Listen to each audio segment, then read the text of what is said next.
사도신경. 나는 전능하신 아버지 하나님 천재 창조주를 믿습니다.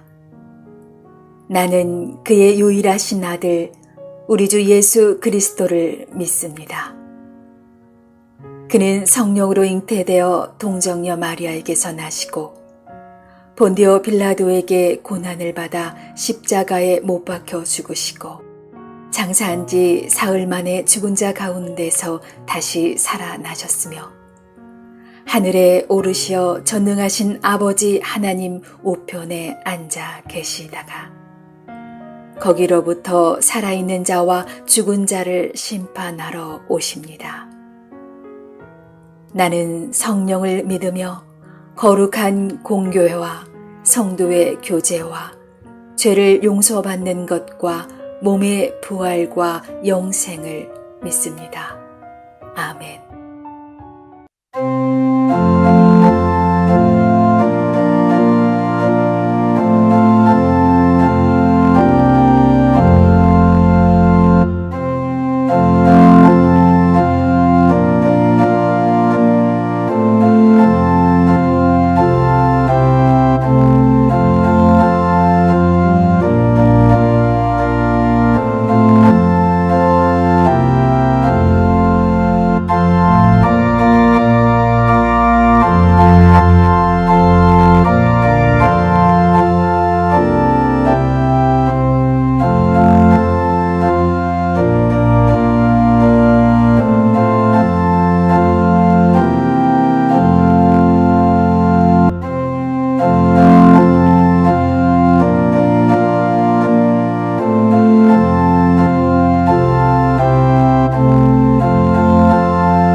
성경 말씀 신약성경 사도행전 18장 18절입니다.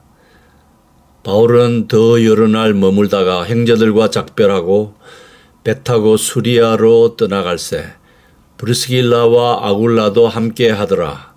바울이 일찍이 서원에 있었으므로 갱그리아에서 머리를 깎았더라. 아멘.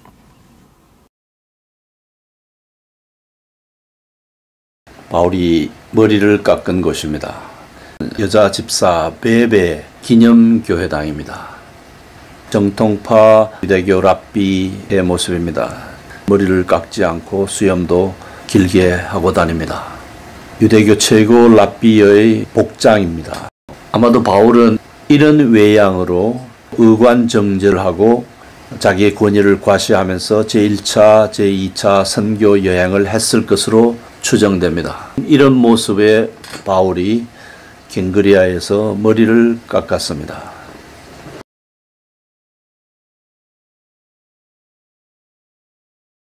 저는 우리 모든 사람들이 바울처럼 위대한 전도자가 되기를 바랍니다. 바울은 지금의 터키 동남쪽에 있는 안디옥 가까운 다르소스라는 곳에서 출생해서 그곳에서 어린 시절을 보낸 유대인이었습니다. 죽을 때까지 유대인으로서 민족적인 정체성을 버리지 않았습니다.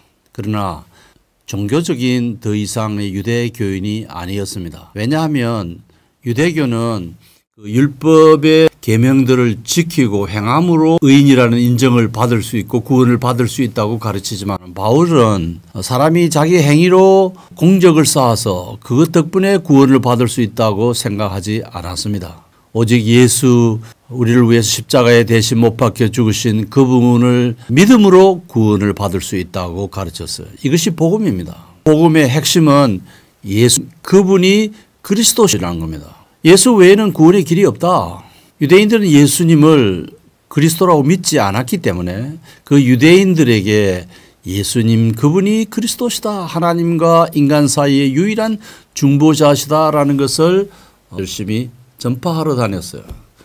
그래서 지금의 터키 지역, 소아시아 지역의 그 지역의 유대인들 회당을 순방하면서 부지런히 예수님 그분이 그리스도라는 복음 진리를 외쳤습니다. 바울은 주 1년에서 2년 사이에 출생한 것으로 보입니다. 바울은 바리새인으로서 아주 예리한 통찰력을 가지고 유대교 율법주의의 모순을 꿰뚫어 보았고 유대교 안에 있는 지성주의자들과 신령파들의 문제를 날카롭게 분석했습니다. 그리고는 오늘 우리 기독교가 믿는 정통 신앙을 체계화했어요. 바울이 새로 발명한 것이 아니라 바울이 유대교 전통을 통해서 내려오는 그 구원의 진리를 보다 명확하게 소개한 역할을 한 것이죠. 바울은 자신이 유대인인 것을 자랑스러워했습니다. 나는 유대인 중에 유대인이요 히브리인 중에 히브리인이요 나는 이스라엘이요 아브라함 자손이요 베냐민 지파의 후손이요 바리새파 유대인이라고 하는 데 대한 자긍심을 굉장히 가졌습니다. 그래서 율법을 지킴으로 구원을 받는다고 하는 관점에서 볼 때 자기에게는 구원받지 못할 모자람이 전혀 없다고 생각했습니다. 그래서 새로운 예수 운동이 일어날 때 기독인들을 박해하는 일에 앞장섰죠. 고린도서 9장 19절, 고린도후서 11장 7절 등에 보면 자기는 손에 흙을 묻히지 않고 물을 묻히지 않는 유대인이라고 하는 속물근성적 우월감을 가지고 있었던 사실을 보여줍니다. 그러나 예수 믿은 후에 다마스크 도상에 나타나신 예수님을 만난 이후에 그 모든 것을 배설물로 여기고 그는 소박한 한 유대인으로서 그 유대교 전통을 통해서 오신 예수 그리스도 그분이 구원자이심을 곳곳 다니면서 전했습니다. 오늘 제가 이 메시지를 전하려고 자동차를 타고 오면서 유튜브 방송 중에 유대성을 회복하는 기독교의 유대성 회복하기 운동 그런 채널을 하나 봤는데 상당히 강의를 똑똑하게 하는데 48년에 세워진 이스라엘을 하나님의 나라와 동일시하는 이야기를 계속하고요. 원복음, 바울이 전하고 사도들이 전했던 원복음, 예수님의 원복음이 무엇인가에 대해서 50몇 분 동안 계속 이야기하는데 제가 일부러 그걸 다 들었어요. 그런데 복음은 한마디도 이야기하지 않았습니다. 유대성을 회복하고 기독교가 유대교적인 외양을 가지는 그것이 원복음을 회복하는 것이냐 이야기를 했어요. 여러분 바울은 그런 방식으로 전하지 않았습니다. 바울이 전하는 예수 그리스도의 복음은 우리 브래드 유니버시티 플랫폼 브래드 TV와 브래드 채플과 브래드 유니버시티 시스템을 통해서 땅끝까지 전달하고자 하는 복음 곧 예수 그분이 우리의 구원자시고 우리와 하나님 사이의 유일한 중보자시고 그 예수 그분이 그리스도시고 더 이상 다른 새로운 메시아를 기다릴 거나 메시아 시대를 기다릴 것이 아니라 예수님 그분이 그리스도시다는 사실을 전해서 그래서 우리와 하나님 사이에 단절된 관계가 정상적으로 회복되고 창조자 하나님 성삼위 하나님을 예배하고 섬기고 경외하도록 하는 그것이 참 복음이라는 것을 세상 만방에 알리고 싶습니다. 바울이 1차 전도 여행 사도행전 13장, 14장에 기록되어 있습니다. 그 전도 여행을 마치고 다시 2차 전도 여행을 거의 마쳐갈 무렵에 1차 전도 여행은 지금의 터키 지역, 이 아시아 쪽에서만 있었는데 2차 전도 여행 때는 환상 중에 어떤 사람이 나타나서 마게도니아, 이게 유럽입니다. 지금도 마게도니아라는 나라가 있는데 그 유럽 쪽에서 어떤 사람이 나타나서 건너와 우리를 도우라. 그래서 그것이 성령께서 자기를 지도하는 것이라고 생각하고 프로폴스 해협을 건너서 유럽에 발을 디뎠어요. 빌립보라는 곳에서 자주장사 루디아를 만나서 복음을 전해서 성경을 열어서 그녀에게 예수 그분이 그리스도라는 사실을 전했을 때 주께서 그녀의 마음을 여시고 빌립보에 전 교회가 세워졌습니다. 바울은 주로 가는 도시마다 유대인 회당에서 복음을 전했어요. 2차 전도여행 거의 마지막에 아테네를 거쳐서 고린도에 가가지고 1년 반을 머물다가 동쪽에 있는 갱그리아라는 항구 갱그리아에서 바울이 머리를 깎았습니다. 여러분, 바울이 머리를 깎았어요. 이게 무슨 뜻일까요? 오늘 우리가 이발소에 가서 머리를 깎는 거하고는 다른 개념입니다. 바울은 갱그리아에서 삭도를 대고 머리를 다 밀은 것이죠. 바울과 함께 전도 여행을 하고 동역했던 누가, 헬라인 누가가, 이방인인 누가가 이 사도행전을 기술하면서 갱그리아에서 머리를 깎았더라고 하면서 그 깎은 이유를 서원이 있었기 때문이라고 말합니다. 바울이 어느 날 머물다가 형제들과 작별하고 배 타고 시리아로 떠날 갈새 브리스길라와 아굴라가 함께 하더라. 아마 이 갱그리아에서도 함께 있었던 것 같습니다.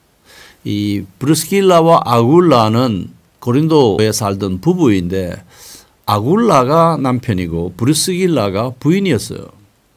근데 대개는 그 시대에도 남편 이름을 먼저 쓰고 부인 이름을 쓰는데 여기는 브리스길라를 먼저 쓰고 아굴라를 쓴 걸 보아서 그 부인이 복음 사역에 많은 이바지를 한 것 같습니다. 자, 갱그리아에서 머리를 왜 깎았을까요?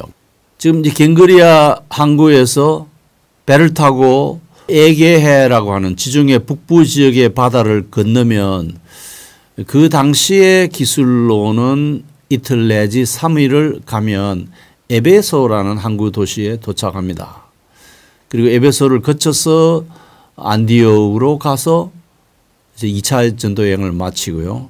다시 3차 전도 여행을 시작해서 자기가 세웠던 여러 지역의 교회들을 다시 돌아보고 그 다음에는 예루살렘에 마지막으로 도착해서 거기서 상당한 소동이 일어나고 체포되어서 로마로 압송되어서 국가가 체포해서 데려갔기 때문에 로마까지 무사히 진입할 수 있었습니다.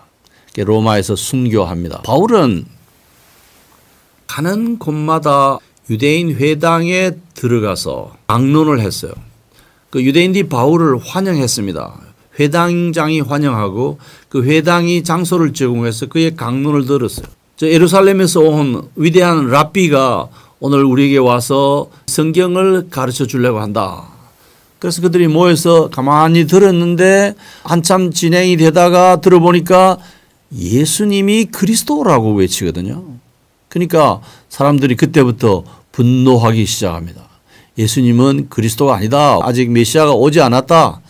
이스라엘의 왕중왕이 될 분은 장차 오실 분이지 이미 온 분이 아니다라고 생각했어요. 그것이 기독교와 유대교의 차이점입니다. 예수를 그리스도로 믿느냐 안 믿느냐 하는 그것이 기독교와 유대교의 가장 큰 차이점입니다. 제가 요즘 유튜브를 통해서 영어를 사용하는 유대인 랍비들의 강의를 종종 듣습니다. 굉장히 실력 있고 철학적인 인문학적인 소양을 확실히 가지고 있는 랍비인데 이 기독교에 대해서도 굉장히 많이 알고 정확하게 알아요. 그래서 그 기독교라고 하는 문지방에 문턱에다가 발을 한쪽을 살 대기는 됐는데 그 힘의 축은 유대교에 두고 있습니다. 그래서 제가 속으로 거기서 한 걸음만 앞으로 더 오시면 당신도 바울처럼 예수를 믿는 기독교인이 될 수 있습니다라고 마음속으로 탄식을 했습니다만 그들은 예수를 그리스도로 믿지 않고 메시아 시대가 도래할 것이다. 그리스도의 시대가 도래할 것이다. 지금도 믿고 있는 사람들이죠. 바울은 유대인 회당을 다니면서 그 회당에서 환영을 받으면서 복음을 전도했고 이분이 예수 그리스도를 소개할 때마다 거기서 변론이 일어나고 항의가 들어오고 그래서 관원에게 고소되어 가지고 풀려나기도 했어요. 고린도에서는 유대인이 모이는 회당의 회당장 그리스포라고 하는 사람이 예수를 믿게 되고 개종을 했습니다. 그러니까 이제 소동이 일어나니까 이 바울을 그 지역 총독에게 고소했습니다. 유대인들이. 그래서 한참 이야기를 들어보니까 그 총독이 이것은 내가 다룰 수 있는 문제가 아니다. 그것은 당신들의 언어와 명칭과 당신들의 율법에 관한 것이기 때문에 그건 당신들이 알아서 해야지 내가 그 관여할 문제가 아니다라고 하면서 바울을 풀어주었습니다. 바울이 갱그레아를 떠나서 에베소에 가서도 회당에서 복음을 전하다가 거기서 또 소동이 일어납니다. 변론을 하고 유대인 회당에서 배척당합니다. 바울이 전한 원복음, 진짜 복음, 그 복음을 통해서 하나님께서 잃어버린 양떼를 구원하시고 영혼을 건지시는 그 복음이 뭐냐 하면 예수 그분이 곧 그리스도시라고 하는 메시지입니다. 유대인들은 그 사실을 전적으로 부정했어요. 바울이 데살로니가에 있는 회당에 들어가서 그 유대인들에게 예수 이야기를 하면서 예수가 곧 그리스도시다. 그리스도는 다름 아닌 그 예수신데 그분은 이 땅에 육으로 탄생하셨고 십자가에 못 박혀 죽으시고 나무에 달린 자처럼 저주받은 죽음을 죽으셨지만은 바로 그 저주와 그 형벌이 오늘 우리를 위한 위대한 대속 사역이었다는 것을 소개하고 그분이 죽은 지 3일 만에 죽은 자 가운데서 부활하셨다는 것을 증언하셨습니다. 유대인들이 배척했던 예수, 유대인들이 도저히 그리스도로 인정하지 않은 메시아 그분이 다름 아닌 십자가에 못 박혀 나무 위에 달려서 저주받은 자처럼 죽어주시고 우리의 형벌을 담당하신 예수님 그분이 그리스도시다라는 이 복음 전했습니다. 우리 브래드 채플과 브래드 TV와 브래드 유니버시티 시스템이 전하고자 하는 것은 이 단순한 복음이에요. 이 단순한 복음을 어떻게 하면 효과적으로 적은 비용에 많은 효과를 낼 수 있는 복음 전도 활동을 할 것인가 하는 과제들을 우리가 안고 있습니다. 바울이 갱그리아에서 머리를 깎았습니다. 삭발을 했습니다.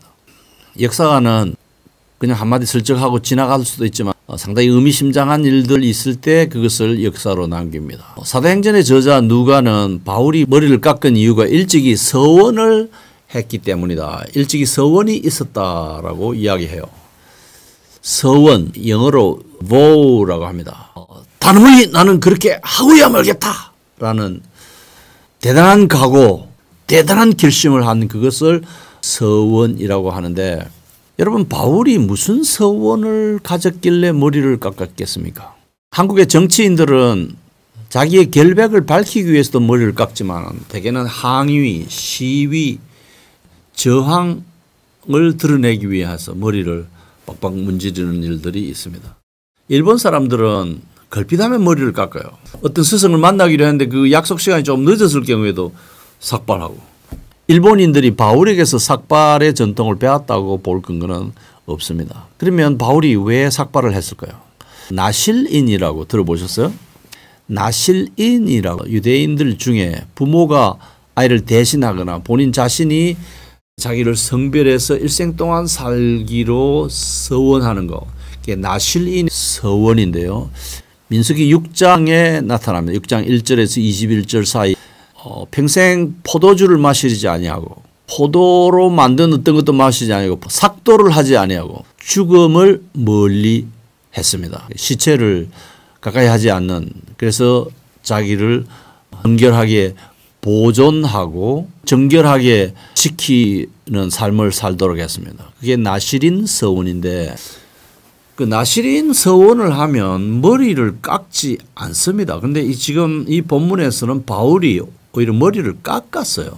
그러니까 이것을 나실인 서원으로 직접적으로 대입하기에는 순서의 모순이 있습니다. 에스겔서 5장 1절에 보면 제사장들은 머리를 깎지 않습니다. 머리털이 깎였다는 것은 하나님이 진노하셨다는 그런 뜻으로 해석합니다. 단기 나실인 서원이라는 게 있습니다. 그러니까 일정한 기간 어떤 일에 대해서 나실인 서원을 하고 그 서원 기간 동안에 뭐 어떤 걸 하지 않다가 그 서원 기간이 끝나면 결례를 드리고 머리를 깎는 그런 전통도 있었습니다. 아마 바울은 나실인과 똑같은 서원을 한 건 아니지만 그와 유사한 어떤 서원을 했다가 그것이 다 이루어지니까 하나님께 감사의 제물을 드리면서 그 서원 기간이 다 끝났다는 것을 아뢰는 그런 의미로 머리를 깎았을 수도 있습니다. 그와 유사한 형태의 서원과 머리 깎기가 사도행전 21장에 나타납니다. 바울이 제3차 여행을 마치고 종착지인 예루살렘에 이르렀어요. 그때 야고보를 비롯한 예루살렘 교회 성도들이 그를 환영하고 그가 이곳저곳에서 선교의 열매를 거둔 것을 이야기를 듣고 하나님께 영광을 돌리면서 감사했습니다. 그런데 정작 야고보가 하나의 심각한 일이 있다라고 이야기를 합니다. 바울이 이것저것 유대인 회당을 다니면서 모세를 배반하고 유대인의 자녀들은 특별히 남자아이들은 할례를 행할 필요가 없고 나아가서는 율법을 지킬 필요가 없다라고 선전을 했다는 거예요. 그래서 그 바울을 싫어하고 문제시하는 상당수 사람들이 지금 예루살렘에 모여 있다. 수만 명이 있다고 했어요. 예루살렘 인구가 10만 명 잡으면 그 예루살렘에 기독인이 수만 명이 있다는 것은 굉장히 높은 비율입니다. 그래서 어쨌든 지금 바울에게 원망을 가지고 바울을 못마땅하게 생각하는 유대인이 아니라 기독교인들이 그 성에 지금 수만 명 있다는 거예요. 또 열심당원 유대인들도 바울을 죽이려고 지금 벼르고 있는 중인데 그래서 이 문제를 해결하기 위해서는 내 시킨 대로 해라. 내가 제안하는 대로 하라고 이야기합니다. 야고보가 그들 가운데 4명의 서원한 사람이 있다. 여기 서원이 나와요. 서원한 사람이 있는데 이들을 데리고 함께 가서 성전에 가서 결례를 행하라. 그리고 그들의 그 결례 비용을 당신이 지불해라. 그래서 바울이 그들과 함께 성전에 가서 7일 동안 계속되는 결례를 행하고 나중에 그들이 머리를 깎았는데 그 비용을 바울이 다 됐다고 합니다. 그 4사람은 바울이 그런 말을 한 게 아니다. 유대인들이 바울을 오해한 것이다. 바울은 모세를 배반한 적이 없고 유대인의 율법을 지키지 말라고 한 적이 없고 할례를 받지 말라고 한 적이 없다. 실제로 2차 전도여행 때 바울이 디모데를 만나가지고 디모데의 어머니가 유대인이고 아버지가 헬라인, 그래서 헬라인으로 알려진 그가 이제 복음 전도를 해야 되는데 그 유대인 공동체마다 찾아다니면서 복음을 전해야 되는데 만약 그가 유대인이 아닌 것을 유대인들이 알면 그를 환영하지 않을 것이기 때문에 전략상 할례를 받는 게 유리하다고 해서 바울이 디모데에게 직접 할례를 시행했어요. 그러니까 할례를 하지 말라고 한 게 아니다라고 이 4사람이 증언을 써준 겁니다. 그러니까 증언을 서기로 마음속에 서원을 가졌는지 그 결례의 내용이 구체적으로 뭐냐 하는 것은 우리가 정확하게 알기는 어려워요. 그 짐승을 바치고 양을 바치고 다른 제사 예물들을 바치고 7일 동안 자신들을 깨끗게 하고 그 기간이 다 완성되었을 때 머리를 깎는 것으로 그 결례를 종료했습니다. 이런 것을 고찰하면 바울이 마음속에 복음을 위해서 살겠다고 하는 대단한 결심을 가졌는데 그 결심을 하나님께서 이루어 주시고 아시아 지역만 아니라 유럽 지역에까지 가서 복음을 전하게 하신 그 하나님의 인도하심에 대해서 감사의 서원을 하고 서원 기간이 끝났을 때에 갱그리아에서 머리를 깎은 것으로 추정됩니다.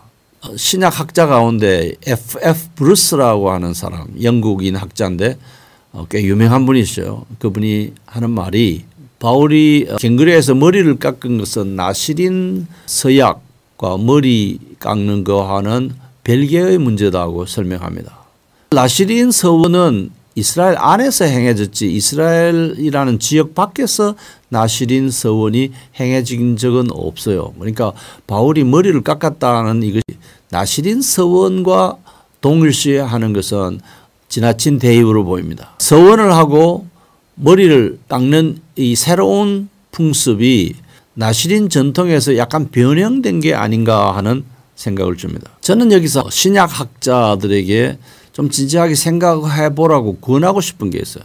바울은 유대인인 엘리트였습니다. 엘리트 라비요, 신학자요, 선교사요, 목회자요, 전도자였습니다. 그 바울이 기독교인들을 잡아서 죽이려고 다마스커스로 가는 길 위에서 예수님을 만날 때 저 생각에는 유대인 전형적인 복장을 하고 간 것 같습니다. 머리를 기르고 깎지 않고 톱수염도 굉장히 중요하게 해서 지금도 정통파 유대인들은 머리를 깎지 않고 긴 수염을 하고 다니는 사람들이 많이 있습니다. 바울은 유대인의 복장, 머리털과 수염을 깎지 않고 기르는 이런 형태로 이것저것을 다녔기 때문에 유대인들이 그를 환영한 것 같습니다. 머리를 깎았다는 것은 그 유대인 복장, 의관정제하고 다니던 유대인의 외양, 외형을 버렸다는 의미는 아닐까. 제가 학자들에게 진지하게 생각해 보라고 권하고 싶은 내용입니다. 헬라인들이 예수를 믿고 비유대인들이 예수를 믿게 되는 것을 보면서 이 복음은 유대인이라고 하는 그 민족 바운더리를 넘어섰다고 하는 사실을 깊이 자각하고 이제는 더 이상 그 유대인의 외양을 따라서 복음을 전하는 것이 아니고 그 외양은 의미가 없다라고 해서 버린 것은 아닐까 하는 생각을 해봅니다. 율법을 지킴으로 구원을 받는다고 하는 유대교 율법주의가 이제는 자신에게 더 이상 호소력이 없다는 것을 알고 우리가 행위로 구원을 얻는 것이 아니라 오직 믿음으로 구원을 얻는다는 것을 깨달은 결과로 유대교적인 외양을 다 버린 것이 아닌가 하는 생각을 합니다. 바울이 1차 전도 여행을 마쳤을 때 그가 만난 유대인들 가운데 예수를 그리스도라고 믿고 받아들이기는 하지만 여전히 할례를 받아야 된다고 생각했던 사람들이 많아요. 그래서 이 문제 때문에 베드로를 포함한 사도들과 바울도 그 공회에 참석했어요. 예루살렘에 모여서 회의를 했습니다. 우리도 지키기 어렵고 우리 조상도 지키기 어려웠던 그 명예를 이방인 개종자들한테 부과하려고 하는 것은 지나치다. 율법의 행위로 구원받는 것이 아니라 믿음으로 구원받는다는 이 교리를 확정했습니다. 그러면서 목매어 죽인 것과 피와 음행을 멀리하는 그런 유대인 전통은 기독교도 환영한다고 밝혔어요. 야고보가 그 내용을 여러 지역의 교회들에게 서신으로 통보했습니다마는 여전히 이 유대인들은 외양, 형식적인 것, 유대교적인 요소, 유대민족주의적인 전통을 중요시했습니다. 그러나 바울은 더 이상 그것은 의미가 없다. 바울은 죽을 때까지 자신이 민족적으로는 유대인이었고 유대인으로서 복음 전하다가 죽었고 그랬지만 유대교가 가지고 있는 그 구원 역사의 전통 안에 있는 복음을 명확하게 드러내서 소개하는 전도자로 일생을 살았습니다. 우리 브래드 채플 교회도 우리 브래드 유니버시티도 브래드 TV도 예수 그분이 우리의 구원자이시다라고 하는 사실을 우리의 목숨이 다하는 그날까지 이 일 하다가 주님 앞에 갈 수 있는 우리 동지들이 되기 바랍니다. 땅끝까지 이르러 예수 그리스도의 복음 하나님과 인간 사이의 유일한 중보자이신 예수 그분을 믿음으로 구원받는다고 하는 이 복음의 도리를 성공적으로 전할 수 있도록 함께 기도해 주시길 바랍니다.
성자 성령 하나님이 깨끗한 양심과 진실된 마음으로 하나님을 예배하는 이 지구상의 모든 성도들 위해 구도자들 위해 항상 함께 있을지어다.